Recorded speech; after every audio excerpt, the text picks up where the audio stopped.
भिवंडी इथे 30 जुलै रोजी धोकादायक इमारत कोसळून 9 जणांचा मृत्यू झाल्याच्या दुर्दैवी घटनेच्या पार्श्वभूमीवर ठाणे महापालिकेचे आयुक्त सौरभ राव यांनी शहरातील जुन्या आणि मोडकळी झालेल्या इमारतींबाबत तातडीनं प्रतिबंधात्मक उपाययोजना राबवण्याचे निर्देश दिलेत। मुख्यमंत्री कार्यालयाकडून प्राप्त झालेल्या सूचनांनुसार तसंच शासनाच्या मार्गदर्शक तत्वांनुसार सर्व विभाग समितींनी आपल्या कार्यक्षेत्रातील जुन्या आणि धोकादायक इमारतींची पुन्हा सखोल पाहणी करून आवश्यक ती कार्यवाही करण्याचे आदेश देण्यात आलेत। C1 प्रवर्गातील धोकादायक इमारतींना महाराष्ट्र महानगरपालिका अधिनियमाच्या कलम 264 अन्वये नोटिसा बजावून रहिवाशांना संभाव्य धोका समजावून सांगत इमारती तातडीनं रिकाम्या करून निष्कासित करण्याची कार्यवाही करण्यात आली। इमारत रिकाम्या करण्यापूर्वी भाडेकरू आणि सदनिका धारकांच्या ताब्यातील चटई क्षेत्रफळाची मोजणी करून त्याबाबतचं प्रमाणपत्र संबंधितांना देण्याचेही निर्देश आयुक्त राव यांनी दिलेत। तसंच इमारती रिकाम्या करण्यास अडथळा निर्माण झाल्यास संबंधित इमारतींचा वीज आणि पाणी पुरवठा खंडित करण्यात यावा।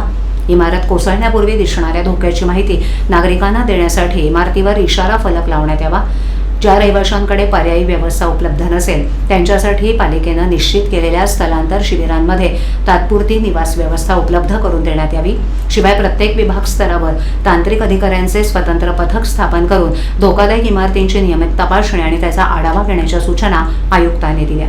C2A, C2B आणि C3 प्रवर्गातील इमारतींबाबत शासनाच्या परिपत्रकानुसार आवश्यक ती कार्यवाही करण्याचे निर्देश देत आयुक्तांनी सर्व विभागांनी समन्वयानं काम करून कोणतीही दुर्घटना घडणार नाही यासाठी सर्वतोपरी दक्षता घेण्याचे आदेश आयुक्त राव यांनी दिले आहेत।